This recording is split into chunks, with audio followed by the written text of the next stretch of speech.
चलिए next lecture पे जाने से पहले हम लोग एक बार अकाउंट करंट को रिवाइज कर लेते हैं। तो अपन ने बोला था कि account current is basically a statement. तो जो अकाउंट करंट है वो क्या है, एक स्टेटमेंट है which is prepared by one party and send to another party. और स्टेटमेंट बोलने का मतलब क्या होता है कि it is a not a part of books of accounts. तो ये डबल अकाउंटिंग सिस्टम का पार्ट नहीं है। तो बेसिकली अकाउंट करंट जो है वो यूज़ होता है उन दो पर्सन्स के बीच में जिनके बीच में कोई ट्रेड रिलेशन है या अमाउंट रिसीवेबल या पेएबल है। तो अकाउंट करंट बनाने के अपने पास यहाँ पे क्या है, पर्पज़ है कि हम लोग अकाउंट करंट बनाते क्यों हैं। तो बेटा हमारे पास अकाउंट करंट बनाने के मेनली अगर बात करें तो वी हैव थ्री पर्पजेज़। हमारे पास तीन पर्पज़ हैं।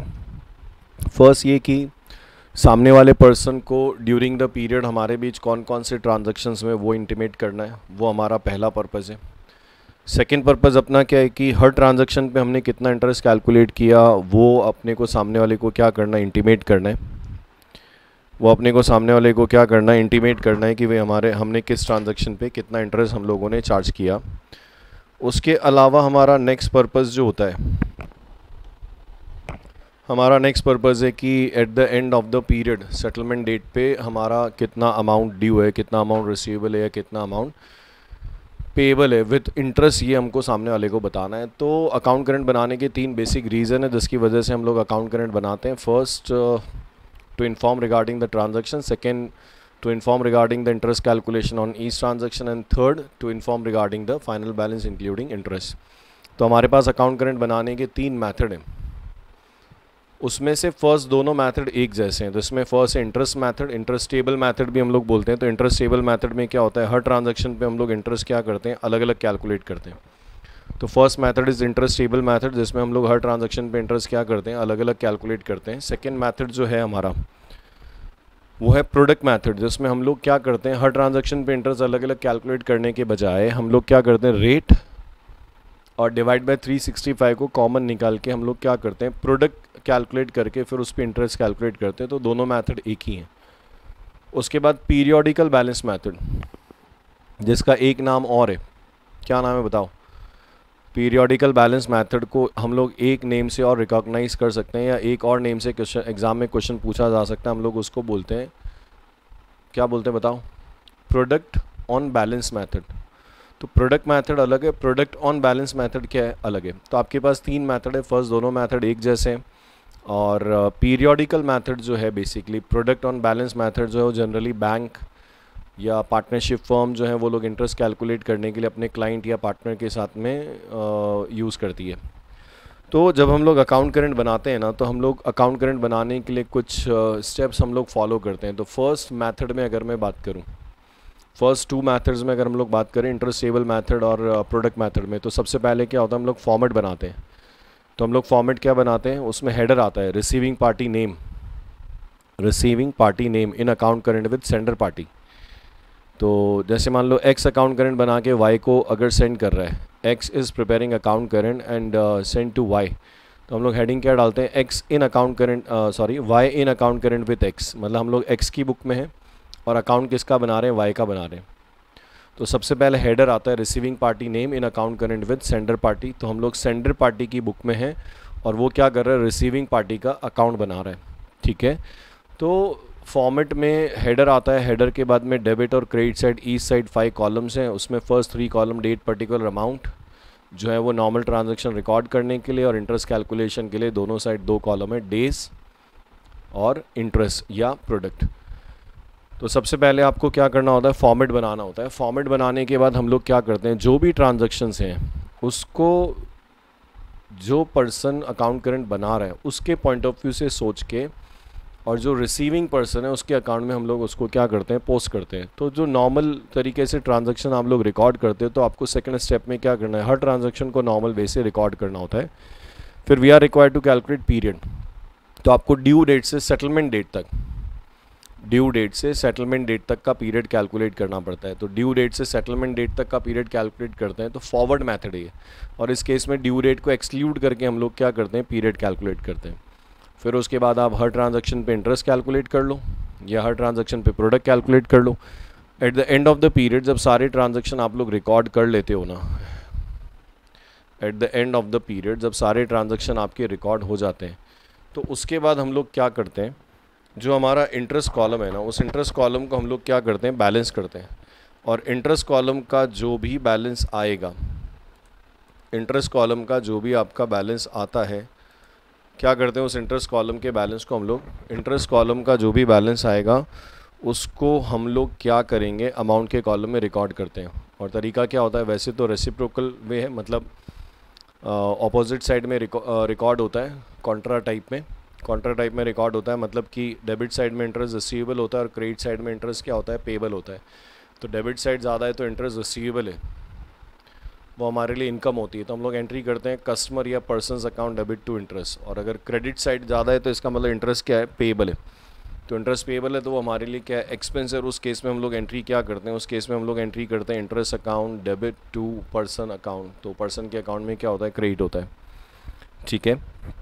तो हम लोग यहाँ जैसे बात करें कि कुछ एग्जांपल्स हम लोगों ने पहले सॉल्व किए थे, तो वन बाय वन हम लोग एक एक एग्जांपल ले सकते हैं। जैसे prepare an account current to be rendered by X to Y. Prepare an account current, जो मेरा एग्जांपल है उसमें prepare an account current to be rendered by Y to X, to be rendered by Y to X. तो heading क्या आएगा, X in account current with Y, मतलब आप जो अकाउंट बना रहे हो वो एक्स का, we are in the books of Y. तो हर ट्रांजेक्शन को वाई के पॉइंट से सोचना होता है। Up to 31 January and rate of interest is 12% per annum. तो we are in the books of Y, आप वाई की बुक में हो, तो हर ट्रांजेक्शन को वाई के पॉइंट से सोचना पड़ेगा। और इस अकाउंट करंट में वही ट्रांजेक्शन आएंगे जिसमें या तो एक्स का अकाउंट डेबिट होता है या एक्स का अकाउंट क्रेडिट होता है। मतलब ऐसा कोई भी ट्रांजेक्शन जिसमें एक्स अकाउंट यूज़ नहीं होता है वो अकाउंट करंट में रिकॉर्ड नहीं होता है। जैसे बेड डेट्स रिकवर, जिसकी एंट्री होती है cash account debit to bad debts recover. या बिल ड्यू डेट पे क्या हुआ, हॉनर हो गया, पेमेंट हो गया, तो बीआर का पेमेंट होता है तो एंट्री होती है कैश टू बीआर। और अगर बिल्स पेबल का पेमेंट होता है तो बिल्स पेबल टू कैश। इसी तरह से आपको पीबीडी बनाना पड़ता है तो PNL account debit to PBD. तो इन सारी एंट्रीज़ में क्या होता है, किसी पर्सन के नेम को हम लोग यूज़ नहीं करते, इसलिए ये सब अकाउंट करंट का पार्ट नहीं है। तो अभी we are in the books of Y. अब जैसे सबसे पहले ट्रांजैक्शन है 2 January, sold to Y, sold to Y. हम लोग किसकी बुक में, वाई की बुक में। तो यहाँ लिखा हुआ है सोल्ड टू वाई, वाई को सेल किया, इसका मतलब क्या हुआ, वाई ने परचेज़ किया। तो वाई अपनी बुक में एंट्री क्या करता है, purchase account debit to X, purchase account debit to X. तो ये एक्स अकाउंट के क्रेडिट में आ जाएगा।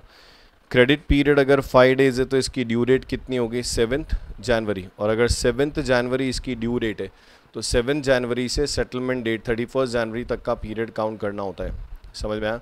तो अगर आप 7 से 31 तक का डेट काउंट करोगे तो 24 है, क्योंकि इंटरेस्ट पीरियड इंटरेस्टेबल मैथड है, इसलिए 1000 रुपीज़ पे 24 डेज़ का क्या करना है, इंटरेस्ट कैलकुलेट किया तो 7.89 आया। सेकेंड ट्रांजेक्शन 10 जनवरी, purchase from Y, purchase from Y. क्या किया 10 जनवरी को अगर हम लोग बात करें तो परचेज फ्रॉम वाई, वाई से क्या किया, परचेज किया। अब आप मुझे बताओ परचेज फ्रॉम वाई किसने परचेज किया, एक्स ने परचेज किया, एक्स ने परचेज किया, इसका मतलब वाई के लिए क्या है, सेल है। तो we are in the books of Y, तो एक्स ने परचेज किया है, पर हम लोग किसकी बुक में, वाई की बुक में, इसका मतलब वाई ने क्या किया, सेल किया। तो वाई एंट्री क्या करेगा इस केस में, X account debit to sale. तो X account debit to sale करेगा तो 10 जनवरी को टू सेल। क्रेडिट पीरियड देखो कितना है, 2 डेज़ का क्रेडिट पीरियड है, इसलिए ड्यू डेट कितनी आ रही है, 12 जनवरी। तो 12 जनवरी से 31 जनवरी तक का पीरियड कैलकुलेट करोगे तो कितना आता है, 19 डेज़ आता है।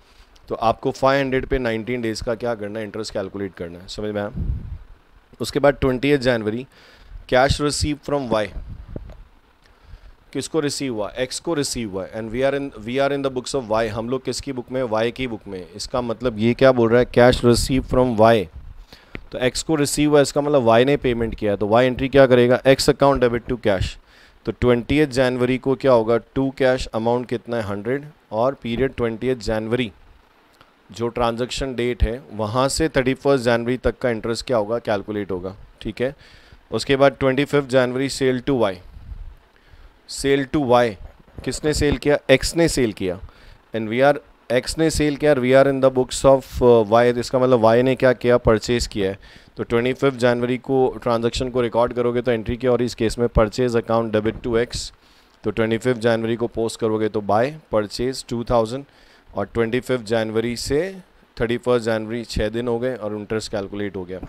फिर बोला purchase from Y, purchase from Y इसका मतलब एक्स ने परचेज़ किया, तो एक्स ने परचेज़ किया इसका मतलब वाई के लिए क्या है, सेल है।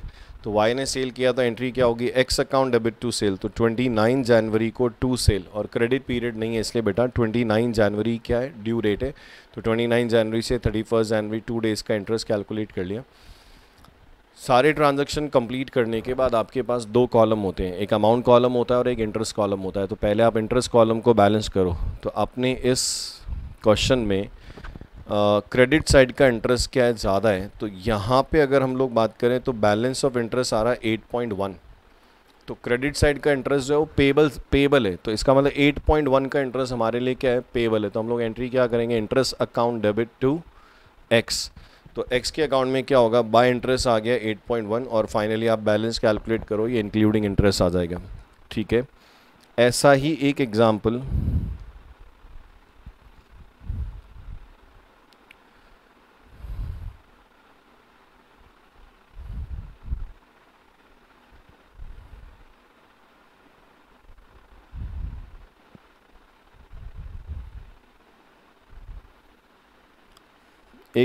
हम लोगों ने ये लिया था। आपको इसमें क्वेश्चन की रिक्वायरमेंट देखोगे तो यहाँ क्या लिखा हुआ है, क्वेश्चन की रिक्वायरमेंट देखोगे तो यहाँ लिखा हुआ है prepare an account current to be rendered by X to Y. आपको एक अकाउंट करंट बनाना है, तो यहाँ लिखा हुआ है prepare an account current to be rendered by X to Y, मतलब you are in the books of X और आप अकाउंट किसका बना रहे हो, वाई का। तो इस केस में हेडिंग क्या आएगा, Y in account current with X. तो यहाँ जो हेडिंग आ रहा है वो क्या आ रहा है, Y in account current with X, मतलब हम लोग एक्स की बुक में है और अकाउंट किसका बना रहे हैं, वाई का, और अप टू 31 जुलाई, मतलब आपको पीरियड 31 जुलाई तक काउंट करना पड़ेगा। तो 1 जुलाई किसकी बुक में, हम लोग एक्स की बुक में। तो goods sold by X to Y, X ने वाई को क्या किया, सेल किया, तो एक्स अपनी बुक में एंट्री क्या करेगा, Y account debit to sale. तो 1 जुलाई को टू सेल 2000, और 1 जुलाई से 31 जुलाई, 1 जुलाई ड्यू डेट है, वहाँ से 31 जुलाई काउंट करोगे एक्सक्लूडिंग ड्यू डेट, क्योंकि 1 जुलाई तो ड्यू डेट है तो उसका इंटरेस्ट चार्ज होगा नहीं, चालू होगा 2 जनवरी से, तो आप 2 जुलाई से सॉरी तो आपको 1 जुलाई से 31 जुलाई तक पीरियड काउंट करना है एक्सक्लूडिंग क्या, ड्यू डेट। तो 30 डेज़ आ रहा है, और 30 डेज़ का आपको क्या करना है, इंटरेस्ट कैलकुलेट करना है, 19.73 समथिंग आ रहा है। 10 July goods sold by Y to X, Y ने सेल किया, मतलब एक्स के लिए क्या है, परचेज है। तो एक्स अपनी बुक में इस केस में एंट्री क्या करता है, एक्स अपनी बुक में इस केस में एंट्री क्या करेगा, purchase account debit to Y, purchase account debit to Y, posting करोगे तो 10 जुलाई को बाय परचेज 1000, ये नॉर्मल ट्रांजैक्शन रिकॉर्ड हो गया। फिर 10 जुलाई से 31 जुलाई एक्सक्लूडिंग ड्यू डेट काउंट करोगे तो 21 डेज़, और इंटरेस्ट कैलकुलेट करना है। 20 जुलाई को क्या हुआ, good sold by X to Y, X ने वाई को सेल किया, तो एक्स के पॉइंट ऑफ व्यू से अगर मैं एंट्री रिकॉर्ड करूंगा तो एंट्री क्या होती है, Y is account debit to sale. तो 20 जुलाई टू सेल कितना 3000, कितने डेज़ का, 11 डेज़, 20 जुलाई से 31 जुलाई 11 डेज़ हो गए।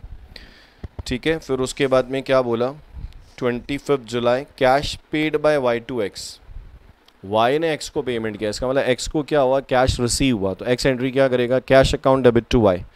तो 25 जुलाई बाय कैश, और 25 जुलाई से 31 जुलाई तक 6 डेज़ का इंटरेस्ट कैलकुलेट हो गया। बस आपको बैलेंस करना है। तो यहाँ पे डेबिट साइड का इंटरेस्ट ज़्यादा है, तो डेबिट साइड हमेशा रिसीवेबल साइड है अपने लिए, तो इसका मतलब ये जो इंटरेस्ट है वो 22.69 जो है वो आपके लिए क्या है, रिसीवेबल है, और रिसीवेबल है मतलब आपके लिए इंटरेस्ट इनकम है। तो आपको एंट्री करनी पड़ेगी Y account debit to interest, और Y account debit to interest करोगे तो यहाँ पे 22.69 का इंटरेस्ट रिसीवेबल है। और नाउ फाइनली आप बैलेंस कर सकते हो इंक्लूडिंग इंटरेस्ट कितना बैलेंस है, समझ में आया।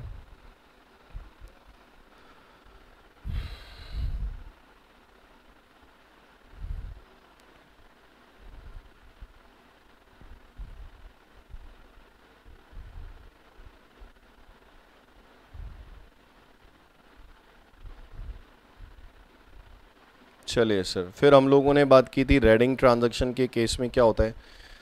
तो रेडिंग ट्रांजैक्शन क्या होता है, ऐसा कोई भी ट्रांजैक्शन जो सेटलमेंट डेट के बाद ड्यू, ऐसा कोई भी ट्रांजैक्शन जो सेटलमेंट डेट के बाद ड्यू होता है उसको रेडिंग ट्रांजैक्शन बोलते हैं। और रेडिंग ट्रांजैक्शन के केस में डेज का कैलकुलेशन कहाँ से होता है, सेटलमेंट डेट से ड्यू डेट तक। सेटलमेंट डेट से, नॉर्मली तो हम लोग डेज कैलकुलेट करते हैं ड्यू डेट से सेटलमेंट डेट तक। अब मान लो मेरा सेटलमेंट डेट 31 जनवरी है, 31 जनवरी सेटलमेंट डेट है, और 5 फैब जो है, 5 फैब आपका क्या है, ड्यू डेट है। तो ये ट्रांजैक्शन रेडिंग है, और इस केस में डेज का कैलकुलेशन बेटा कहाँ से करते हैं, सेटलमेंट डेट से ड्यू डेट तक। और सबसे इम्पॉर्टेंट क्या है, रेडिंग ट्रांजैक्शन का जो पीरियड है और जो इंटरेस्ट या प्रोडक्ट है वो हम लोग नेगेटिव साइन में लिखते हैं। तो नेगेटिव साइन में लिखने से क्या होता है, वो ऑपोजिट बैलेंस कैलकुलेट करते हैं वो अपोजिट साइड में ऐड हो जाता है, या सेम साइड से क्या होता है, माइनस हो जाता है। तो ध्यान रखना, कोई भी ऐसा ट्रांजैक्शन जो सेटलमेंट डेट के बाद अगर ड्यू हो रहा है तो वो ट्रांजैक्शन आपके लिए क्या रेड इंक ट्रांजैक्शन है, उसका अमाउंट पॉजिटिव आता है पर उसके जो डेज हैं वो नेगेटिव आते हैं। रीज़न क्या है कि मैं क्या कर रहा हूँ पता है, 31 जनवरी -5 फैब कर रहा हूँ।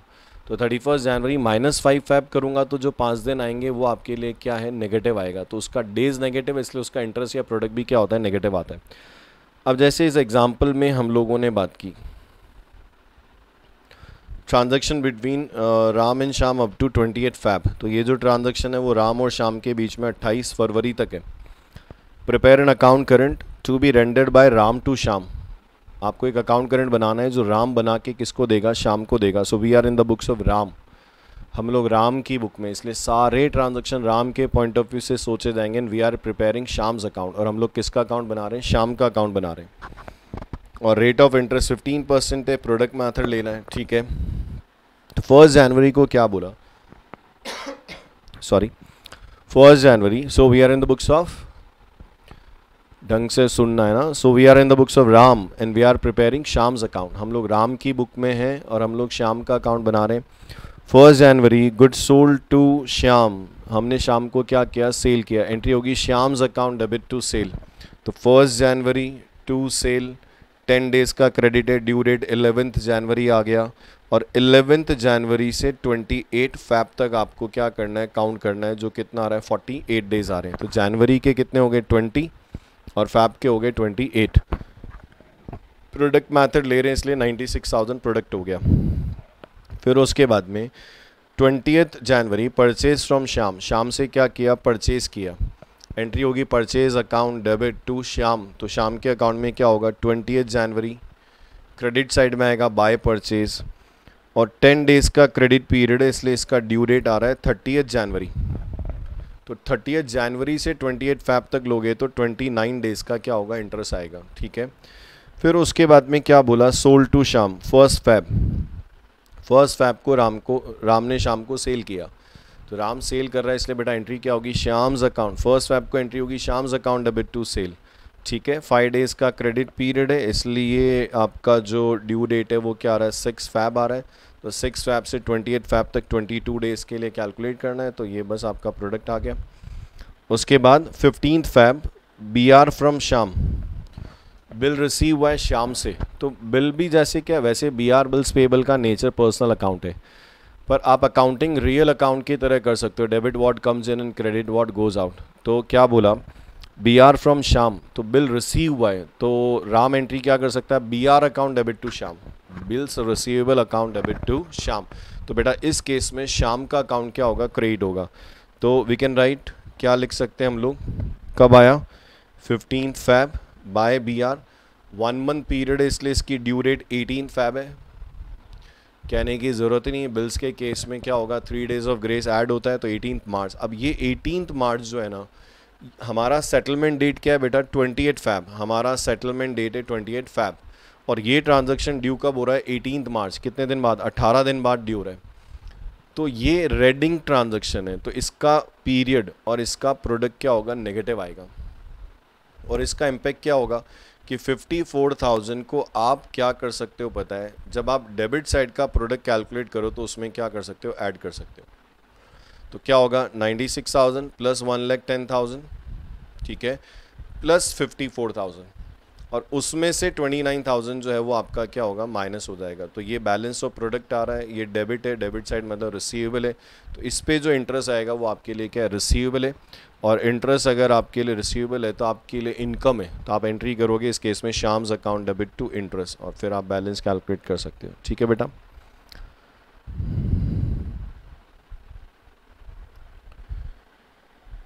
उसके बाद हम लोगों ने अपने कुछ क्वेश्चंस किए थे जो कि सी इंस्टीट्यूट के मटेरियल में है, तो यहाँ से हम लोगों ने क्वेश्चंस करना चालू किया था। ठीक है, इसमें लिखा हुआ है prepare account current for Nath brothers, prepare account current for Nath brothers in respect of following transaction with Shyam. तो हम लोग नाथ ब्रदर्स की बुक में हैं और हम लोग अकाउंट किसका बना रहे हैं, श्याम का। तो हेडिंग क्या आएगा, Shyam in account current with Nath brothers up to, settlement date आपको दी हुई है क्या, 1 Feb है। सेटलमेंट डेट इस केस में आपको दी हुई 1 Feb है। ठीक है, तो आपका सेटलमेंट डेट 1 Feb है। तो अपना जो भी पीरियड काउंटिंग होगा 1 Feb तक होगा। तो 1 Feb से पहले जो ड्यू हो रहे हैं वो नॉर्मल डेज, और 1 Feb के बाद में जो ड्यू हो रहे हैं वो क्या है, वो वेरी गुड रेडिंग के। तो prepare an account current for Nath brothers, Nath brothers के लिए account current banana in respect of following transaction with the Shyam. तो 16 सितंबर गुड सोल्ड टू श्याम, 16 सितंबर को गुड सोल्ड किया है, क्या एंट्री करोगे इस केस में, Shyam's account debit to sale. Very good. तो आप मेरे साथ सोचो, 16 सितंबर को आप क्या करोगे, श्याम्स अकाउंट डेबिट में टू सेल, अमाउंट कितना आ गया 200, एंड ड्यू डेट इज 1 अक्टूबर। और अगर ड्यू डेट 1 अक्टूबर है तो आपको 1 अक्टूबर से 1 Feb तक का पीरियड कैलकुलेट करना पड़ेगा, एक्सक्लूडिंग 1 अक्टूबर जो ड्यू डेट है। फॉरवर्ड मेथड में ड्यू डेट एक्सक्लूड करते हैं, जबकि रिवर्स मेथड, रिवर्स कौन सा, इपोक्यू मेथड, क्या होता है इपोक्यू मेथड में, उल्टा होता है। क्या होता है उसमें ड्यू डेट भी इंक्लूड करते हैं। तो यहाँ पे क्या करना है, 1 अक्टूबर से 1 Feb तक का पीरियड काउंट करना है, और अगर आप काउंट करोगे तो it will comes to 123। Product method है इसलिए 24,600, ये 2,46,000 या 24,600 का प्रोडक्ट है। नेक्स्ट ट्रांजैक्शन देखो, अक्टूबर 1 cash receive from Shyam, Shyam से क्या हुआ, कैश रिसीव हुआ। तो श्याम से अगर आपको कैश रिसीव हो रहा है, आपको श्याम से कैश रिसीव हो रहा है, तो आप एंट्री क्या करोगे, cash account debit, cash account debit to Shyam. तो श्याम का अकाउंट क्या होगा, क्रेडिट होगा। तो 1 अक्टूबर को बाय कैश 90, और 1 अक्टूबर से आपको 1 Feb तक काउंट करना है जो 123, और ये उसका प्रोडक्ट आ गया। फिर देखो October 21 goods purchase from Shyam, goods purchased from Shyam, entry होगी purchase account debit to Shyam, purchase account debit to Shyam.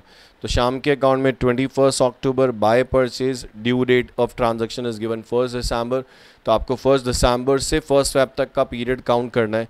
तो 500 पे क्या हो रहा है, पीरियड 62 आ रहा है। ठीक है, उसके बाद में 1 नवंबर पेड टू श्याम, हमने शाम को क्या किया, पेमेंट किया। तो शाम को पेमेंट करोगे तो एंट्री क्या होगी, Shyam's account debit to cash. So 1 November to cash, cash के केस में ट्रांजैक्शन डेट ही ड्यू डेट है, तो 1 नवंबर से 1 Feb तक का पीरियड काउंट करना है, एक्सक्लूडिंग 1 नवंबर। तो ये कितना आ रहा है, 92 डेज आ रहा है। ठीक है, फिर 1 नवंबर के बाद 1 December again paid to Shyam, Shyam को पेमेंट किया है, एंट्री क्या होगी, Shyam's account debit to cash. तो अगेन शाम के अकाउंट के डेबिट साइड में टू कैश 330, और 1 दिसंबर से 1 Feb तक एक्सक्लूडिंग 1 दिसंबर 62 डेज। ठीक है, फिर December 5 goods purchase from Shyam, goods purchase किया, तो एंट्री क्या होती है, purchase account debit to Shyam, purchase account debit होगा और श्याम का अकाउंट क्या होगा, क्रेडिट होगा। तो श्याम के अकाउंट में 5 December by purchase 500, due date given 1 January है। तो 1 जनवरी से 1 Feb एक्सक्लूडिंग 1 जनवरी 31 डेज आ रहा है काउंट करने पे। फिर उसके बाद में देखो 10 December again goods purchase from Shyam, फिर वही entry purchase account debit to Shyam, तो श्याम के अकाउंट के क्रेडिट साइड में लिखना है 10 December by purchase 200, and due date is 1 January, date same आएंगे 31 days. 1 January paid to Shyam, हमने शाम को क्या किया, पेमेंट किया। तो शाम को अगर आप पेमेंट करोगे तो एंट्री क्या होगी बताओ, Shyam's account debit to cash, Shyam's account debit to cash. तो 1 जनवरी को टू कैश, ठीक है 600, और 1 जनवरी से 31 Feb, 1 जनवरी को छोड़ के 31 डेज। फिर 9 जनवरी गुड सोल्ड टू शाम, शाम को हम लोगों ने क्या किया, गुड सेल की एंट्री होती है Shyam's account debit to, Shyam's account debit to sale. तो यहाँ पे क्या होगा, 9 जनवरी को to sale, due date given है 1 फैब है, तो बस 20 रुपीज़ है, 1 फैब से 1 फैब 0, ये 0 हो गया। बस अभी यहाँ पे आपको बैलेंस ऑफ प्रोडक्ट कैलकुलेट करना है, डेबिट है मतलब इंटरेस्ट जो आएगा वो रिसीवेबल है, इसलिए डेबिट साइड में लिख दिया एंट्री हुई शाम्स अकाउंट डेबिट टू इंटरेस्ट, और ये फाइनली आपका बैलेंस इंक्लूडिंग इंटरेस्ट। फिर उसके बाद में question number 2, from the following particulars prepare an account current to be rendered by Singh to Paul. क्या करना है, from the following particular prepare an account current to be rendered by mister Singh to mister Paul. तो हम लोग mister Singh की book में, और account किसका बना रहे हैं, मिस्टर पॉल का अकाउंट बना रहे हैं ऑन 31 अगस्त 2016। अब ये लीप ईयर है, अगर फैब काउंटिंग में आएगा, लीप ईयर में फरवरी फैब काउंटिंग में आएगा तो 29 फैब लेंगे और इन ईयर 366 लेंगे, पर लीप ईयर है, पर अगर मेरी काउंटिंग में डेज काउंटिंग में फरवरी नहीं आ रहा है तो नॉर्मल 365 डेज से अटेम्प्ट करते हैं, और interest must be calculated 10% per annum और 365 डेज इन ईयर लेना है। तो we are in the books of Singh and we are preparing Mr Paul's account. Transaction चालू हो रहे हैं 11 January, good send to mister Paul, मतलब हम लोगों ने मिस्टर पॉल को क्या किया, गुड सोल्ड किया। तो 11 जनवरी को आप एंट्री क्या करोगे, mister Paul's account debit to sale, mister Paul's account debit, तो पॉल डेबिट साइड में आ जाएगा 11 जून टू सेल 1020, और 11 जनवरी से आपको 31 अगस्त तक, 11 जून से सॉरी, तो 11 June, from 11 June to 31 August excluding 11 June आपको पीरियड काउंट करना पड़ेगा जो 81 है, और ये आपका प्रोडक्ट है। फिर उसके बाद में 15 June cash receive from Mr Paul, Mr Paul से क्या हुआ, कैश रिसीव हुआ, तो एंट्री हुई cash account debit to mister Paul, cash account debit to Paul. तो 15 जून को बाय कैश नॉर्मल है 500, और 15 जून से आपको डेज काउंट करना है 31 अगस्त एक्सक्लूडिंग 15 जून, क्योंकि फॉरवर्ड मेथड में ड्यू डेट से सेटलमेंट डेट तक पीरियड काउंट करते हैं एक्सक्लूडिंग ड्यू डेट, ठीक है। फिर 20th जून को क्या किया, goods send to mister Paul, वही Paul's account debit to sale, तो 20th जून टू सेल 650, और 20 जून से 31 अगस्त तक का डेज कैलकुलेट करके प्रोडक्ट कैलकुलेट करना है। July 7 goods send to mister Paul, again 7 जुलाई को टू सेल 700, ठीक है, और 7 जुलाई से 31 अगस्त 55, और August 8 cash receive from Paul, cash account debit to Paul, तो पॉल्स के अकाउंट के क्रेडिट साइड में आएगा, तो 8 अगस्त बाय कैश 1100, और बस 8 अगस्त से लेके 31 अगस्त तक का लेना है एक्सक्लूडिंग 8 अगस्त, तो 23 डेज ये आ गया। अगेन यहाँ पे डेबिट साइड रिसीवेबल साइड और क्रेडिट साइड क्या है, पेबल साइड है। डेबिट साइड रिसीवेबल साइड है और क्रेडिट साइड जो है वो आपके लिए क्या है, पेबल साइड है। इसका मतलब ये हुआ कि यहाँ इंटरेस्ट रिसीवेबल है, तो इस पे जो इंटरेस्ट आएगा वो डेबिट साइड में आएगा, और ये आपका इंक्लूडिंग इंटरेस्ट बैलेंस हो गया, ठीक है। इसके बाद ये था क्वेश्चन नंबर 3। क्वेश्चन नंबर 3 में बोला है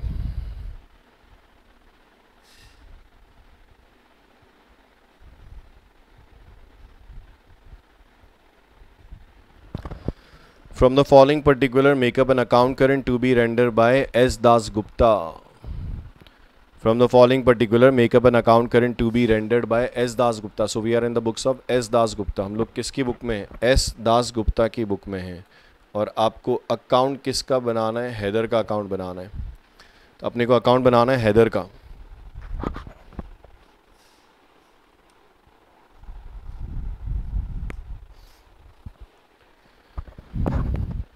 So we are in the books of S.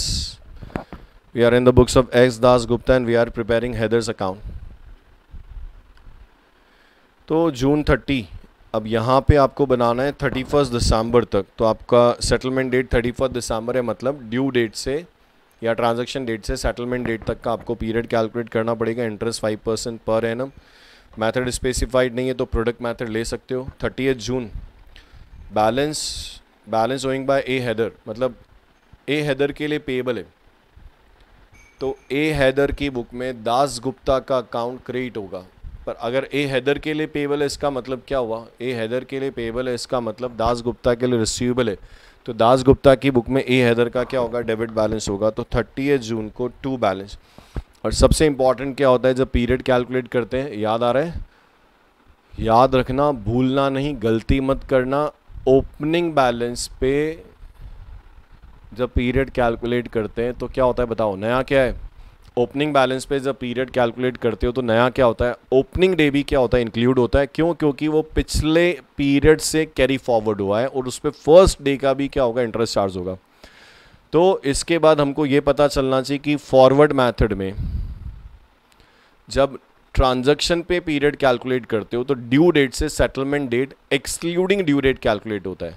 पर जब मैं ओपनिंग बैलेंस पे इंटरेस्ट कैलकुलेट करता हूं तो ओपनिंग डे से settlement date including opening date अपने को क्या होता है, पीरियड कैलकुलेट करना पड़ता है। तो यहाँ पे 30 जून से पीरियड कैलकुलेट करना पड़ेगा, इंक्लूडिंग 30 जून। ठीक है, 520 बैलेंस है, ये पीरियड आ गया, बस ये प्रोडक्ट आ जाएगा। July 17 goods sold to A Haider, A Haider को सेल किया तो A Haider's account debit, A Haider's account debit to sale, तो क्या हो जाएगा 17 जुलाई टू सेल 40, ये पीरियड आ गया 167। Cash receive from A Haider, तो cash account debit to A Haider, cash account debit to A Haider, तो क्रेडिट साइड में आ जाएगा बाय कैश 500 और ये पीरियड हो गया आपका। उसके बाद cash receive from A Haider के बाद देखो goods sold to A Haider, हम लोगों ने ए हैदर को सेल किया तो again A Haider's account debit to sale, तो ए हैदर के अकाउंट के डेबिट साइड में आएगा। तो 19 अगस्त टू सेल 720, ये पीरियड आ गया। Goods sold to A Haider, again 30 August को ए हैदर को क्या किया, सेल किया, again entry will remain same. क्या एंट्री करोगे बताओ, A Haider's account debit to sale 30 August to sale 50, period calculate करना है। ठीक है, उसके बाद 1 September cash receive from A Haider, A Haider से कैश रिसीव हुआ है तो क्या एंट्री करोगे, cash account debit to A Haider, तो ए हैदर अकाउंट के क्रेडिट साइड में आ जाएगा बाय कैश 400 121 डेज। ठीक है ना।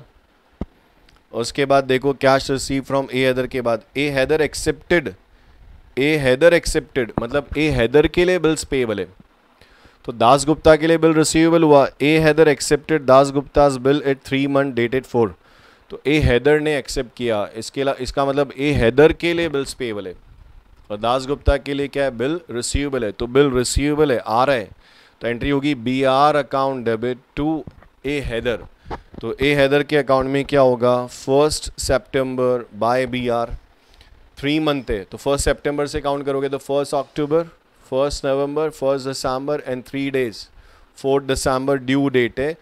ये सेटलमेंट डेट से पहले ही है इसलिए रेडिंग नहीं है, पर पीरियड का कैलकुलेशन 4 दिसंबर से 31 दिसंबर एक्सक्लूडिंग 4 दिसंबर लेना पड़ेगा। तो 300 ये डेज आ गए, प्रोडक्ट आ गया। Goods purchase from A Haider, A Haider से क्या किया, गुड्स परचेज किया, नॉर्मल है, purchase account debit to A Haider, तो ए हैदर अकाउंट के क्रेडिट साइड में आ जाएगा बाय परचेज 20 रुपीज़, 70 डेज हो गए। ठीक है, बाकी प्रोडक्ट निकालना है। फिर उसके बाद लिखा हुआ है goods sold to A Haider, A Haider's account debit to sale, तो ए हैदर अकाउंट के डेबिट में आ जाएगा टू सेल 14 रुपीज़, ये पीरियड कैलकुलेट हो गया। Cash receive from A Haider, cash account debit to A Haider, तो ए हैदर अकाउंट के क्रेडिट साइड में आएगा बाय कैश 50 रुपीज़, बस 14 दिसंबर से 31 दिसंबर एक्सक्लूडिंग ड्यू डेट काउंट करोगे तो बस 70 डेज़ का आ गया। और ये सब करने के बाद आप प्रोडक्ट को बैलेंस करो तो ये डेबिट साइड का प्रोडक्ट बैलेंस आ रहा है, डेबिट साइड का ज़्यादा, इसका मतलब इंटरेस्ट रिसीवेबल है, रिसीवेबल है तो जो भी इंटरेस्ट आएगा वो डेबिट में आएगा। A Haider's account debit, A Haider's account debit to interest, बस ये इंक्लूडिंग इंटरेस्ट आ गया आपका अमाउंट।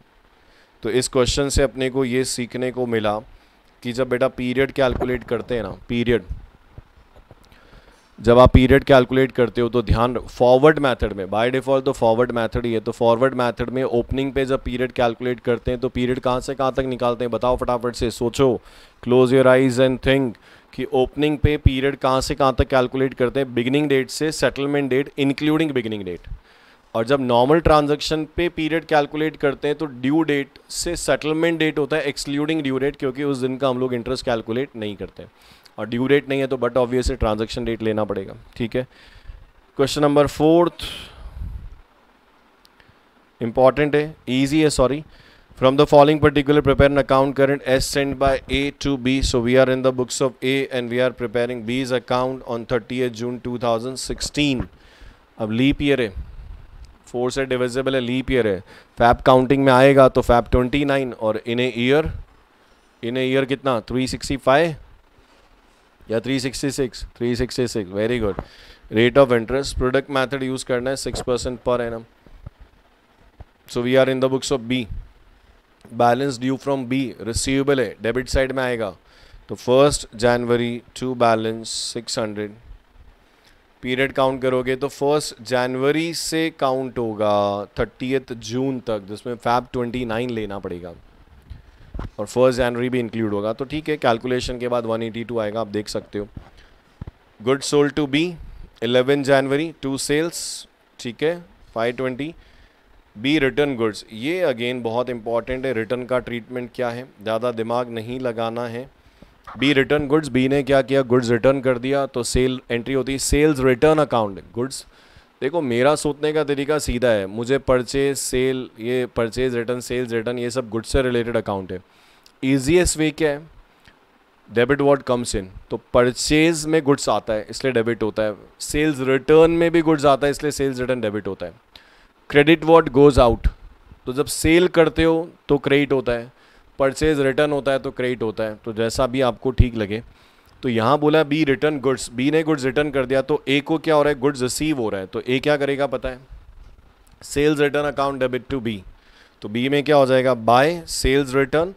और बहुत इंपॉर्टेंट कॉन्सेप्ट है कि अगर सेल्स रिटर्न स्पेसिफाइड नहीं है कि वो किस सेल में से रिटर्न हुआ है, तो मैं सेल्स रिटर्न पे डेज का कैलकुलेशन उसी डेट से करूंगा जिस डेट पे सेल्स रिटर्न हुआ। मतलब यहाँ स्पेसिफाइड नहीं है इसलिए पीरियड का कैलकुलेशन 18 जनवरी से होगा, तो 18 जनवरी से 30th जून एक्सक्लूडिंग 18 जनवरी, तो ये आ रहा है। और यही स्पेसिफाइड होता क्या कि ये जो सेल्स रिटर्न हुआ है वो 11 जनवरी की सेल में से, तो यहाँ 171 थे तो मैं यहाँ पे भी यहाँ पे एज इट इज़ 171 यूज़ कर सकता था।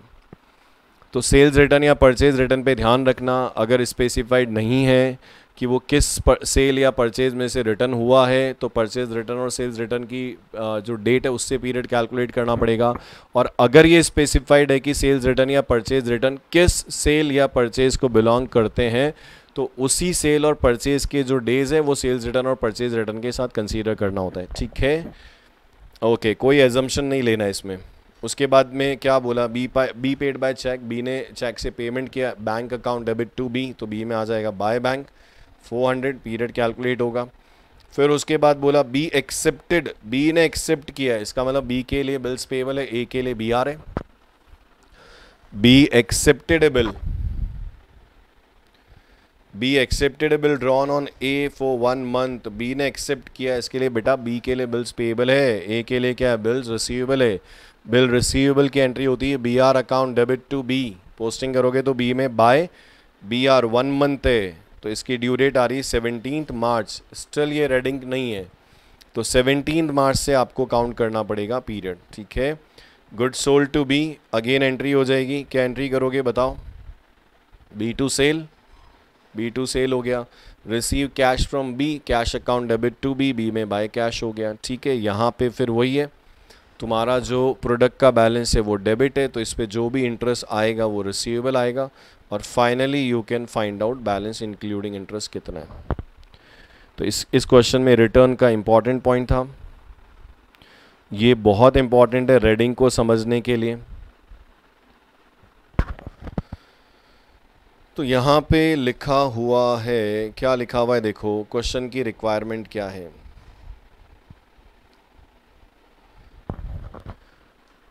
You are required to make out an account current. You are required to make out an account current by product method to be rendered by X. तो आप X की book में हैं and you are preparing Y's account. आप X की book में हो as 30th April 2016. अब ये अगेन लीप ईयर है पर ये पूरा कैलकुलेशन जो है वो ट्रांजैक्शन जो है अप्रैल मंथ का है, यहाँ फैब कैलकुलेशन में नहीं आ रहा है इसलिए normal we can assume 365 days in a year. Rate of interest 10% है, ये हो गया. So we are in the books of X. किसकी बुक में हो? एक्स की बुक में हो. क्वेश्चन में दिया है बेटा, following transaction took place between X and Y during the month of April 2016. Okay. Amount payable by X to Y.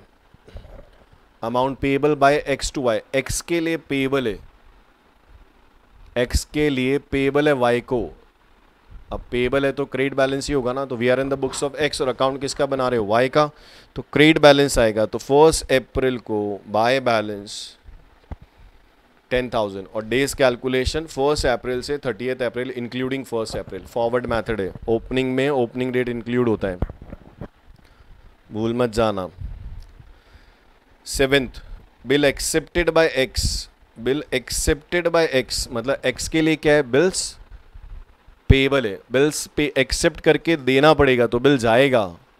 तो एक्स एंट्री क्या करेगा? Y's account debit to bills payable. Y's account debit to bill payable. तो Y में क्या आ जाएगा? To bills payable. ठीक है. और इसका ड्यू डेट 2 महीने के बाद है.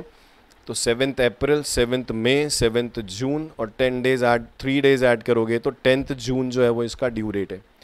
तो अब 10th ये रेडिंग हो गया. 30th अप्रैल के बाद ड्यू हो रहा है ना, इसलिए रेडिंग है. तो यहाँ पे क्या होगा पता है? 30th अप्रैल से 10th जून तक का पीरियड काउंट करना पड़ेगा.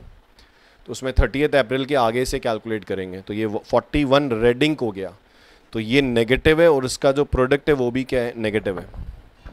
तो बैलेंस करते समय ये ऑपोजिट साइड इसमें क्या होगा? ऐड हो जाएगा. उसके बाद 10th अप्रैल को क्या सीन हुआ? Bill receivable accepted by Y. Y ने एक्सेप्ट किया था, मतलब वाई के लिए बिल्स पेएबल था और एक्स के लिए बिल रिसीवेबल था ऑन 7th Feb, 7 फरवरी, मतलब 2 महीने पहले. Is honour on this due date. उसका इस ड्यू डेट पे क्या हुआ? पेमेंट हो गया. तो एक्स को अपने बिल का पेमेंट मिल गया. तो जो समझदार है सोचो एंट्री क्या हुई? Cash account debit to B R. तो कैश डेबिट होगा, बी आर अकाउंट क्रेडिट होगा. तो वाई के अकाउंट में तो नहीं आ सकता, इसलिए वो इस अकाउंट करेंट में कंसीडर नहीं होगा.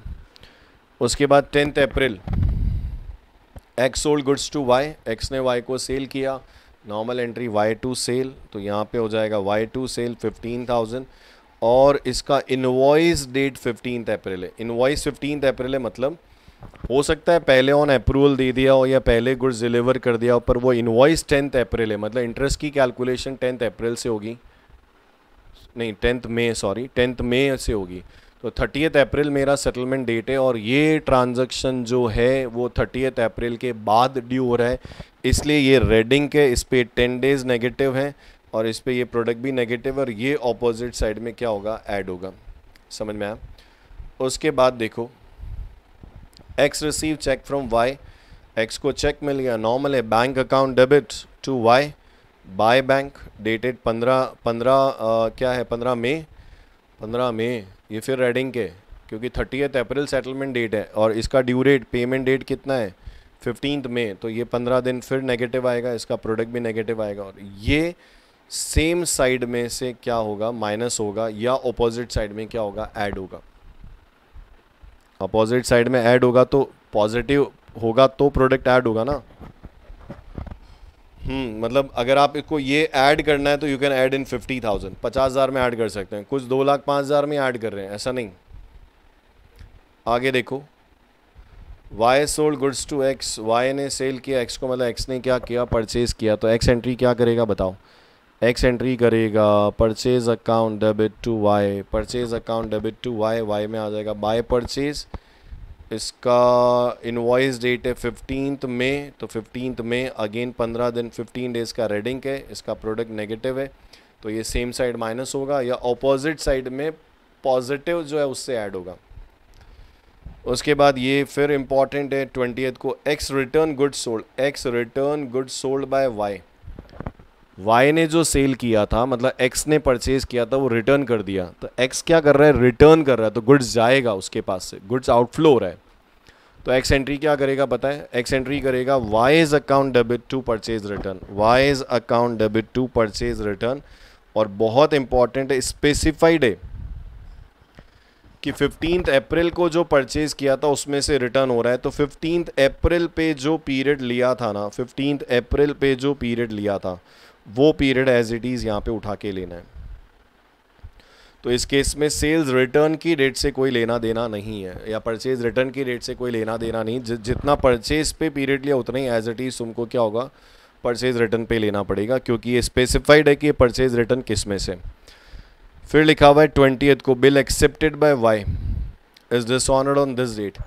बिल एक्सेप्टेड बाय वाई मतलब वाई के लिए बिल्स पेएबल है और एक्स के लिए क्या है, बिल रिसीवेबल है। तो जब बिल आया होगा ना, जब बिल आया होगा तब एंट्री क्या हुई होगी, B R account debit to Y, B R account debit to Y, और ये बिल डिसऑनर्ड हो गया इसलिए वाई टू बी आर। तो 20th April to B are, ये इसकी ड्यू डेट ही है, इसलिए 20 से ही पीरियड काउंट होगा। तो 20 से पीरियड काउंट करोगे तो 10 डेज़ का पीरियड हो गया, ठीक है, नेगेटिव है। और जब यहाँ पे हम लोगों ने क्या किया था, बैलेंस किया था, तो मैंने आपको क्या बोला कि आपको क्या करना है पता है,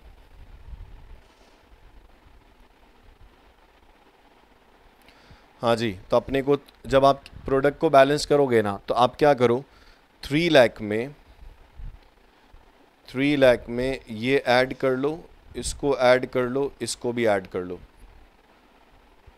ठीक है। फिर उसमें से ये और ये माइनस कर दो, तो आपका ये balance of product credit side में आ रहा है, मतलब इंटरेस्ट क्या है, पेएबल है। तो इंटरेस्ट अगर पेएबल है तो क्या होगा, जो भी इंटरेस्ट कैलकुलेट होगा हमारे लिए एक्सपेंस एंट्री होगी interest account debit to Y, interest account debit to Y. तो यहाँ पे बाय इंटरेस्ट आ गया और ये बैलेंस आ गया। तो ऐसा हो सकता है कि इंटरेस्ट पेएबल हो पर अमाउंट रिसीवेबल हो, तो ये दोनों अलग अलग चीज़ें, उनका कोई कॉम्बिनेशन नहीं है। तो ये क्वेश्चन बहुत अच्छा है रेडिंग को समझने के लिए, ठीक है। ये 5th क्वेश्चन था। 6th क्वेश्चन देखो, ये बैलेंस ऑफ प्रोडक्ट, ये जो मेथड है पीरियोडिकल बैलेंस मेथड है, पीरियोडिकल बैलेंस मेथड या product on balance, periodical balance या प्रोडक्ट ऑन बैलेंस। देखो पीरियोडिकल बैलेंस या प्रोडक्ट ऑन बैलेंस, तो या तो ये क्वेश्चन एग्जाम में पीरियोडिकल बैलेंस के नाम से पूछा जाएगा या प्रोडक्ट ऑन बैलेंस के नाम से पूछा जाएगा। प्रोडक्ट मेथड अलग है, वो सेकंड मेथड है। ये मेथड जनरली बैंक फॉलो करते हैं, या ये मेथड आप उन क्वेश्चंस में फॉलो कर सकते हो जहाँ पे अमाउंट डिपॉजिट या क्या हो रहा है, विड्रॉल हो रहे हैं, तो आप इसको क्या कर सकते हो, फॉलो कर सकते हो। तो इसके नाम को थोड़ा सा फील करोगे ना, तो पीरियोडिकल बैलेंस मेथड क्या बोलता है पता है, आपका बैलेंस जितने पीरियड तक आउटस्टैंडिंग रहा उतने पीरियड का आपको इंटरेस्ट मिलेगा या चार्ज होगा। तो हमको ये देखना पड़ता है कि एक बैलेंस कितने पीरियड तक same as it is outstanding रहा है। तो देखो यहाँ पे लिखा हुआ है ऑन 2 जनवरी 2016 विनोद, तो करना क्या है, क्वेश्चन में लिखा है show Vinod account in the ledger of Allahabad Bank. So we are in the books of Allahabad Bank, हम लोग इलाहाबाद बैंक की बुक में, and we are preparing account of mister Vinod, हम लोग विनोद का अकाउंट बना रहे। तो हेडिंग जो होता है वो नॉर्मल है, Vinod in account current with Allahabad bank up to 30 June 2016, leap year है, पर फैब अगर कैलकुलेशन में आ रहा है तो 29 और 366 लेना पड़ेगा। तो यहाँ पे लिखा हुआ है ऑन 2 जनवरी 2016 विनोद ओपन है current account with the Allahabad Bank Limited and deposit है सम ऑफ 30,000। तो we are in the books of bank, हम लोग बैंक की बुक में, तो बैंक बन के सोचो, और अकाउंट किसका है, अकाउंट किसका है, विनोद का है, समझ में आया। तो इलाहाबाद बैंक को कैश रिसीव हुआ विनोद से, तो इलाहाबाद बैंक एंट्री क्या करेगा, cash account debit to Vinod, cash account debit to Vinod. तो 2 जनवरी को बाय कैश 30 डिपॉजिट हो गया और ये 30,000 का बैलेंस हो गया जो क्रेडिट है। ये इसका बेसिक फॉर्मेट है। तो इसमें क्या होता है कि डेट और पर्टिकुलर जो डेबिट क्रेडिट साइड में डबल कॉलम होते हैं ना, उसको अपन ने कॉमन निकाल दिया। तो डेट एक ही है डेबिट क्रेडिट साइड के लिए और पर्टिकुलर भी एक ही है डेबिट क्रेडिट साइड के लिए। तो डेबिट का ट्रांजैक्शन है तो 2 करके लिखना है, क्रेडिट का ट्रांजैक्शन है तो बाय करके लिखना है, समझ में आया। तो यहाँ पे लिखा हुआ है 2 जनवरी को विनोद ने 30,000 रुपीज़ बैंक में डिपॉजिट किया, तो बैंक एंट्री करेगा cash account debit to Vinod, तो विनोद के अकाउंट में होगा बाय कैश 30,000 क्रेडिट हो गया, ये 30,000 का बैलेंस हो गया। अब इस पे बैंक आपको कितने डेज़ का इंटरेस्ट देगा वो डिपेंड करता है कि ये बैलेंस कितने डेज़ तक रहा, ये बैलेंस आपका कितने डेज़ तक रहता है। अब आगे क्या हुआ देखो, ट्रांजैक्शंस को मैं देखूं तो ये हुआ था 2 जनवरी के बाद ये अगला ट्रांजैक्शन नंबर 1 है, ये 2 है, और मेरे हिसाब से ये 3 है 12 मार्च का, फिर ये 4th ट्रांजैक्शन है, फिर ये 5th है, और ये 6 है। सीक्वेंस में रिकॉर्ड करना पड़ेगा। अब क्या हुआ, 15 जनवरी को डिपॉजिट हुआ। 15 जनवरी को विनोद ने फिर पैसा बैंक में डिपॉजिट किया, and we are in the books of bank. तो बैंक एंट्री क्या करेगा, cash account debit to Vinod. तो 15 जनवरी को अगेन कैश, बाय कैश, कितना डिपॉजिट हुआ 12,000। तो 30 पहले ही डिपॉजिट था। देखो एज ए कॉमर्स स्टूडेंट ये समझ में आना चाहिए कि क्रेडिट है और क्रेडिट करोगे, सुन रहे हो, क्रेडिट है और क्रेडिट करोगे तो बढ़ेगा ना, और क्रेडिट है और डेबिट करोगे तो कम होगा। सेम अगर डेबिट है उसको और डेबिट करोगे तो बढ़ेगा, और डेबिट को अगर आप क्रेडिट करोगे तो क्या होगा, कम हो जाएगा। तो 30 डिपॉजिट था, क्रेडिट बैलेंस था, 30 तुम्हारा डिपॉजिट था, क्रेडिट बैलेंस था, तुमने 12 और डिपॉजिट किया, कॉमन सेंस अकाउंट्स नहीं भी आती हो तो 30 डिपॉजिट है, 12 और डिपॉजिट किया तो 42 बैलेंस हो गया। तो अब ये जो तुम्हारा 30,000 का बैलेंस है ना, जो आपका 30,000 का बैलेंस है, ये कहाँ से कहाँ तक रहा, ये बैलेंस आपका रहा 2 जनवरी, ये बैलेंस रहा 2 जनवरी से। तो ये जो पीरियड है वो कहाँ से कहाँ तक है, 2 जनवरी से 14 जनवरी तक अनचेंज रहा। 2 जनवरी से 14 जनवरी तक ये बैलेंस आपका क्या रहा, अनचेंज रहा, क्योंकि 15 को तो ये बैलेंस क्या हुआ, चेंज हो गया। तो इस केस में 30,000 का बैलेंस ऐसा सोचो, 2 3 4 5 6 7 8 9 10 11 12 13 और 14 तक ये बैलेंस रहा। 15 को तो चेंज हो गया, तो 13 डेज़ का आपको क्या होगा, इंटरेस्ट बैंक अलाउड करेगा। तो बस ये प्रोडक्ट आ गया। फिर 15 जनवरी को आपने क्या किया, डिपॉजिट करा दिया, तो ये 42 हो गया। 15 जनवरी के बाद देखो अगला ट्रांजैक्शन नंबर 2 क्या है, विड्रॉल। 15 फरवरी को विनोद ने पैसा निकाल लिया। विनोद ने पैसा निकाला मतलब बैंक ने पेमेंट कर दिया। तो बैंक इस केस में एंट्री क्या करेगी, बैंक इस केस में एंट्री करेगी Vinod's account debit to cash. तो 15 फैब को 2 कैश 26 निकाल लिया। अब 42 डिपॉजिटेड था, 26 तुमने निकाल लिया, स्टिल डिपॉजिट बट 16,000 ओनली, तो अभी भी क्रेडिट बैलेंस है। अब 42 का बैलेंस कब तक रहा, कॉमन सेंस लगाओ बच्चों। अगर मैं ये 31 डेज़ की कैलकुलेशन की बात करूँ तो ये 31 डेज़ कहाँ से, मेरा 15 जनवरी को ये बैलेंस था। कॉमन सेंस लगाओ, कॉमन सेंस सबसे ज़्यादा ज़रूरी है। तो ये जो तुम्हारा 42,000 का जो बैलेंस था ना, वो 15 जनवरी को था। तो 15 जनवरी से ये बैलेंस कब तक रहा, 14 फैब तक रहा, क्योंकि 15 फैब को तो चेंज हो गया। तो 15 जनवरी से 14 फैब, तो 15 जनवरी को भी आपको इंक्लूड करना पड़ेगा। तो तुम्हारे जनवरी के 31 ना, 31 में से 14 निकाल दो, तो 17 तो ये और 14 ये।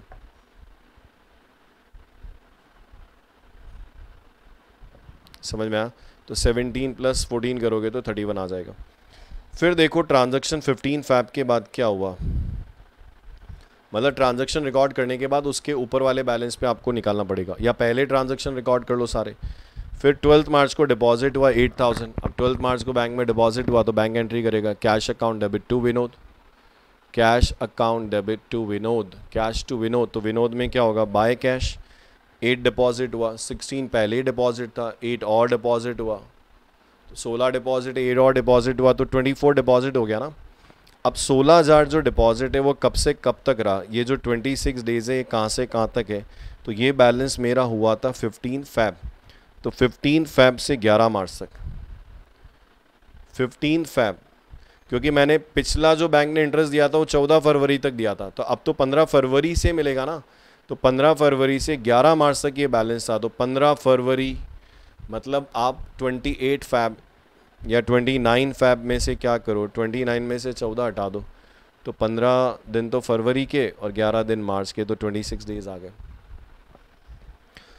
फिर उसके बाद तुम्हारा नेक्स्ट ट्रांजैक्शन देखो, 12 मार्च के बाद में नेक्स्ट ट्रांजैक्शन 10 अप्रैल को 30,000 विड्रॉल कर लिया, तो बैंक आपको पेमेंट कर रहा है। तो बैंक एंट्री क्या करेगा, Vinod account debit to cash, Vinod account debit to cash, debit side में 30,000 आएगा। अब तुम्हारा डिपॉजिट 24 है, 30 विड्रॉल करोगे तो 6,000 का डेबिट बैलेंस हो गया। अब ये 24,000 का बैलेंस कब तक रहा, 29 डेज कहाँ से आए बेटा, तो 12 मार्च से 12 मार्च टू 9 अप्रैल, 9 अप्रैल, तो 12 मार्च से 9 अप्रैल, क्योंकि 10 अप्रैल को तो बैलेंस चेंज हो गया।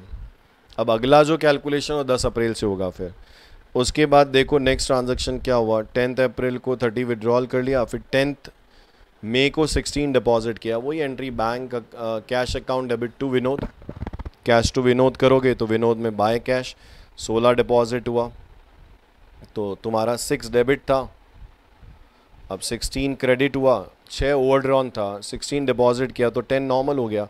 अब ये 6000 पे 30 डेज कहाँ से कहाँ तक है बताओ, तो ये 10 अप्रैल से कैलकुलेट होंगे 9 मई तक, क्योंकि 10 मई से बैलेंस क्या हुआ, चेंज हो गया। फिर उसके बाद 10 मई के बाद 15 जून को क्या हुआ, विड्रॉल हुआ। 15 जून को विड्रॉल हुआ तो एंट्री क्या कर सकते हो बताओ, Vinod account debit to cash, ये 2 कैश हो गया, 14 विड्रॉल हो गया, तो 10 का क्रेडिट बैलेंस था, 14 तुमने डेबिट कर दिया तो ये 4000 का डेबिट बैलेंस हो गया। अब 30 डेज पे कहाँ से कहाँ तक इंटरेस्ट कैलकुलेट करोगे, 10 मई टू कब तक रहा ये, 14 जून, क्योंकि 15 जून से बैलेंस चेंज हो गया। फिर उसके बाद कोई ट्रांजैक्शन नहीं हुआ, तो ये जो 4000 का बैलेंस है ये 16 दिन कहाँ से आया पता है, 15 जून से 30 जून तक यही बैलेंस था, तो 15 से लेके 30 जून इंक्लूडिंग 15 जून है ना, तो ये 16 दिन आ गया बस। और क्वेश्चन में बोला है डेबिट पे अलग है और क्रेडिट पे अलग है, तो इंटरेस्ट अलाउड टू विनोद, तो इंटरेस्ट अलाउड हुआ 172.90 और इंटरेस्ट चार्ज हुआ कितना, 33। तो बैंक विनोद को इंटरेस्ट अलाउड कर रहा है, बैंक विनोद को इंटरेस्ट दे रहा है। तो बैंक अगर विनोद को इंटरेस्ट देगा, अगर बैंक विनोद को इंटरेस्ट देगा तो बैंक के लिए इंटरेस्ट एक्सपेंस है, बैंक एंट्री करेगा interest account debit to Vinod, और विनोद के अकाउंट में ये क्या होगा, क्रेडिट हो जाएगा। तो तुम्हारा बैलेंस देखो डेबिट था, डेबिट था, विनोद बैंक ने आपको इंटरेस्ट अलाउड किया, क्रेडिट हुआ। डेबिट बैलेंस से डेबिट होता तो बढ़ता ना, अब डेबिट बैलेंस से क्रेडिट करोगे तो बैलेंस तो कम ही होगा ना, तो ये डेबिट बैलेंस है, मतलब डेबिट साइड हायर है, इसलिए मैंने इसको क्रेडिट साइड में लिख दिया। अब ये दोनों साइड क्या होना चाहिए, टैली होना चाहिए। ये आपका पीरियोडिकल बैलेंस मेथड। इसी तरह से यहाँ पे देखो, ये भी एक पीरियोडिकल बैलेंस मेथड का क्वेश्चन है, क्वेश्चन नंबर 7, क्वेश्चन नंबर 7, एक मिनट,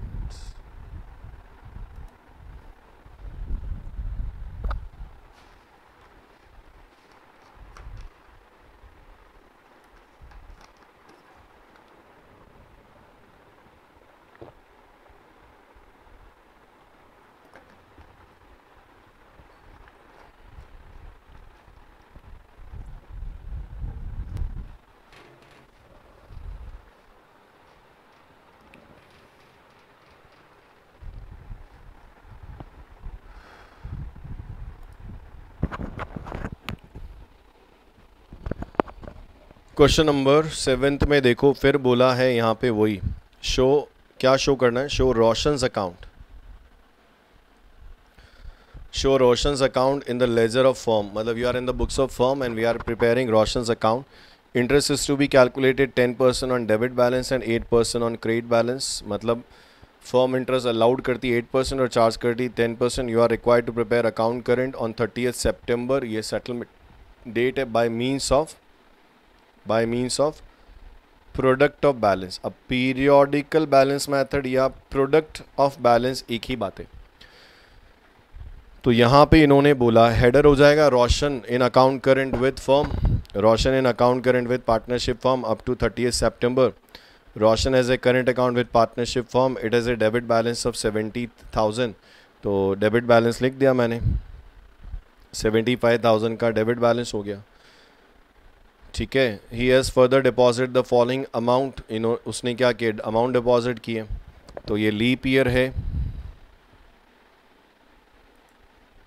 वेट,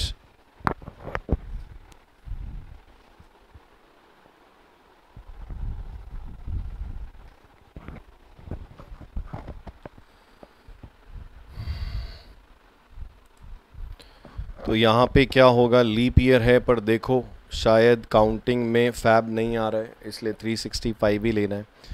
तो इसका बैलेंस दिया हुआ है 1 जुलाई। तो 1 जुलाई 2000 को टू डेबिट बैलेंस से टू बैलेंस से लिखोगे ना, डेबिट बैलेंस टू बैलेंस 75,000, ठीक है, डेबिट बैलेंस चाहिए। फिर उसके बाद क्या हुआ,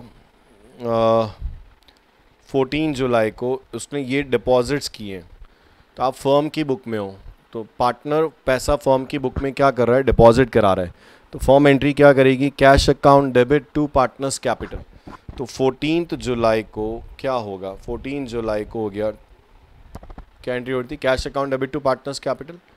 हाँ, तो बाय कैश हो गया 14 जुलाई, और कितना डिपॉजिट हुआ 1,38,000। तो पहले 75 डेबिट था, अभी अगर डेबिट होता तो बढ़ता, ये क्रेडिट हो रहा है और क्रेडिट ज़्यादा है, इसलिए बैलेंस कितना हो गया 63 क्रेडिट बैलेंस हो गया। पहले 75 का डेबिट था, अभी डेबिट होता तो बढ़ता ना, पर क्रेडिट हुआ तो डेबिट कम होगा ना, पर क्रेडिट जो है वो डेबिट से ज़्यादा है, तो डेबिट बैलेंस ख़त्म हो गया, क्रेडिट बैलेंस हो गया। अब सीधी सी बात है, 75,000 का जो बैलेंस है वो कब से कब तक रहा, तो मैं बोलूँगा 1 जुलाई से ये बैलेंस कब तक रहा, 13 जुलाई तक। 1 जुलाई से 13 जुलाई तक, क्योंकि 14 को तो चेंज हो गया। अब अगला जो इंटरेस्ट पीरियड कैलकुलेशन हो 14 जुलाई से होगा। तो ये हो गया। अब देखो यहाँ पे ये ट्रांजैक्शन नंबर फर्स्ट था, ये शायद सेकंड है, ये थर्ड है, और ये ट्रांजैक्शन क्या है, फोर्थ है। फिर उसके बाद में 29 जुलाई को क्या किया, विड्रॉल कर लिया। तो 29 जुलाई को फर्म पेमेंट कर रही है, एंट्री हो रही partners capital account debit to cash. तो 29 जुलाई को टू कैश कितना 97,000, अब 63 क्रेडिट था। अगला ट्रांजैक्शन क्रेडिट होता तो बढ़ता, पर डेबिट हुआ और वो भी 63 से ज़्यादा, इसलिए ये 34,000 का डेबिट बैलेंस हो गया।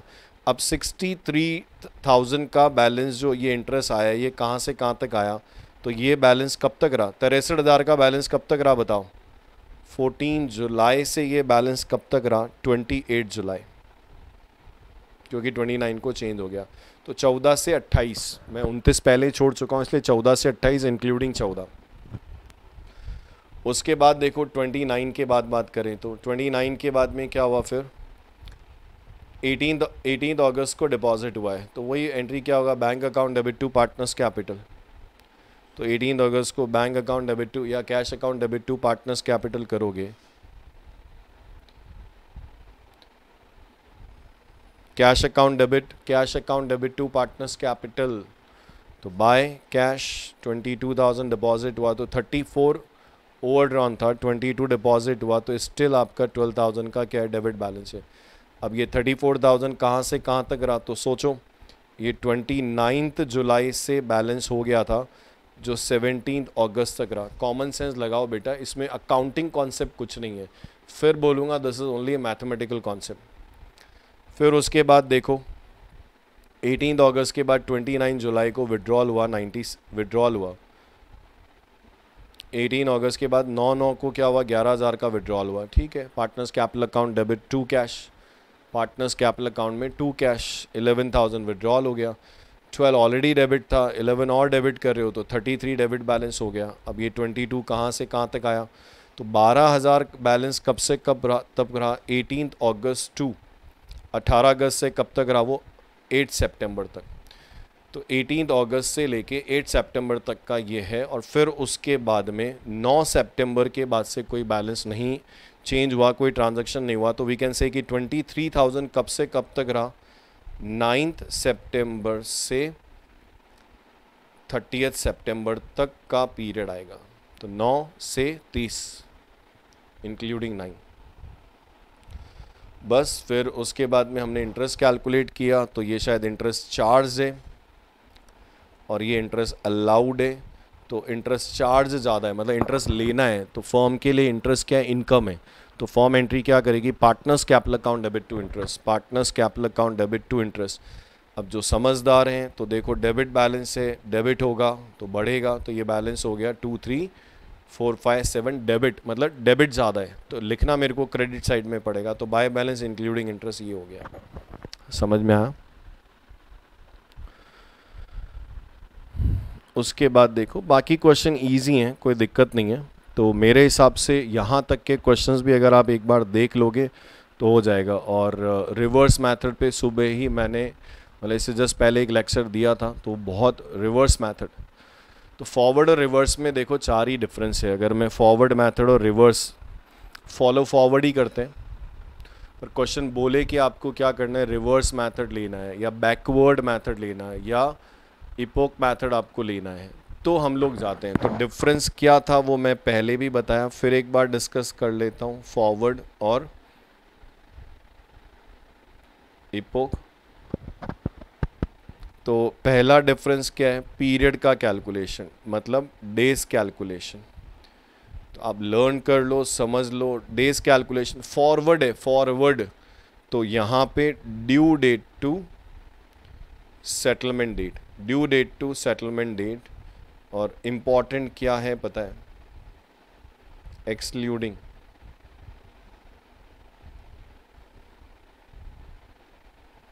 Due date.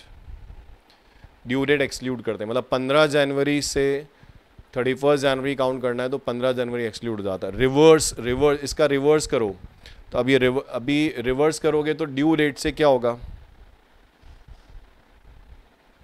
Due date to beginning date. अब एक ही बात है, आप बिगिनिंग डेट से ड्यू डेट बोलो, एक ही बात है। और इसमें क्या करते हैं, इंक्लूडिंग ड्यू डेट। और बहुत लॉजिकली मैंने आपको समझाया था कि ड्यू डेट क्यों इंक्लूड होती है। तो इसमें ड्यू डेट एक्सक्लूड हो जाती है और इसमें ड्यू डेट इंक्लूड होती है। दूसरा यहाँ पे बात करूँ, ओपनिंग बैलेंस। तो सोचो फॉरवर्ड मेथड में क्या होता है, इंटरेस्ट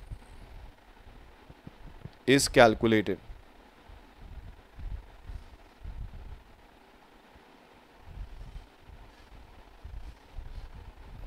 और पीरियड का कैलकुलेशन होता है beginning date to settlement date including beginning date. Plus लिखा मतलब इंक्लूडिंग बिगिनिंग डेट। और यहाँ पे ओपनिंग बैलेंस पे नो इंटरेस्ट, और पीरियड हमेशा ज़ीरो पीरियड लेना है ओपनिंग पे। Third difference, closing balance. Closing balance पे फॉरवर्ड मेथड में नो इंटरेस्ट, क्योंकि मैं पहले सारे पे इंटरेस्ट चार्ज कर चुका हूँ, नो इंटरेस्ट। और यहाँ पे क्या होता है, इंटरेस्ट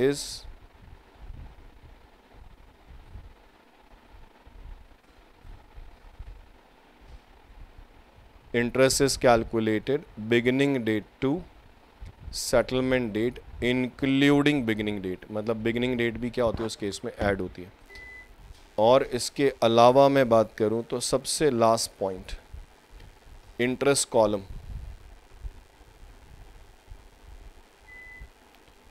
जनरली डेबिट क्या होता है, रिसीवेबल होता है, और क्रेडिट क्या होता है, पेएबल होता है। इंटरेस्ट कॉलम नॉर्मली जो डेबिट है वो रिसीवेबल और क्रेडिट क्या है, पेएबल है। पर रिवर्स या बैकवर्ड मेथड में क्या होता है, जो डेबिट साइड का इंटरेस्ट है वो पेएबल है और क्रेडिट साइड का इंटरेस्ट है जो वो रिसीवेबल है। तो इस मेथड में हम लोग इंटरेस्ट को क्या करते हैं, ऑपोजिट साइड में लिखते हैं। और इस केस में हम लोग जो इंटरेस्ट आता है ना उसको क्या करते हैं, सेम साइड में लिखते हैं। तो ये 3 चीज़ें बहुत ही इंपॉर्टेंट है। मतलब फॉरवर्ड में देखो बहुत लॉजिकल है, फॉरवर्ड मेथड में ड्यू डेट से सेटलमेंट डेट तक जाना excluding due date, reverse method में ड्यू डेट से बिगिनिंग डेट तक आना है इंक्लूडिंग ड्यू डेट। पहला तो ये। और क्या ऑपोजिट हुआ, फॉरवर्ड मेथड में ओपनिंग पे इंटरेस्ट कैलकुलेट होता है, रिवर्स मेथड में ओपनिंग पे 0 डेज लेना है। क्लोजिंग फॉरवर्ड मेथड में सोचो क्लोजिंग पे कभी हम लोग इंटरेस्ट निकालते ही नहीं है, पर बैकवर्ड एरिया में बैकवर्ड मेथड में क्लोजिंग पे इंटरेस्ट कैलकुलेट होगा पूरे पीरियड का, बिगिनिंग से सेटलमेंट डेट तक।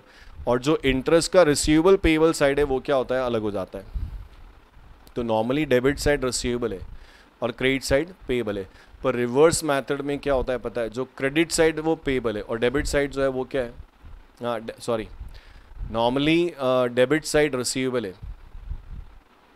तो रिवर्स मेथड में डेबिट साइड पेएबल हो जाता है और क्रेडिट साइड क्या होता है, रिसीवेबल हो जाता है। तो फॉरवर्ड मेथड में इंटरेस्ट को जनरली ऑपोजिट साइड में लिखते हैं, जबकि रिवर्स मेथड में सेम साइड में हम लोग इंटरेस्ट लिख के फिर बैलेंस कैलकुलेट करते हैं, आंसर सेम आता है। ठीक है, ये अकाउंट करंट का एक छोटा सा रिवीजन, मतलब जिसमें मैं कह सकता हूँ कि सारे कॉन्सेप्ट हम लोगों ने क्या किए, कवर कर लिए। होप कि आप लोगों के लिए बेनिफिशियल होगा। अगर बेनिफिशियल है तो कमेंट करके मुझे बता देना, ताकि मैं जब भी नेक्स्ट लेक्चर ख़त्म करूँ तो उसके बाद एग्ज़ाम टेस्ट के पहले मैं उसको रिवाइज कर दूँ। तो होप अगर आपको समझ में आए तो लाइक करें, कमेंट करें, एज यू विश। ठीक है बेटा, okay, all the best, thank you, bye bye. Like करना मत भूलना और कमेंट करना मत भूलना। Thank you.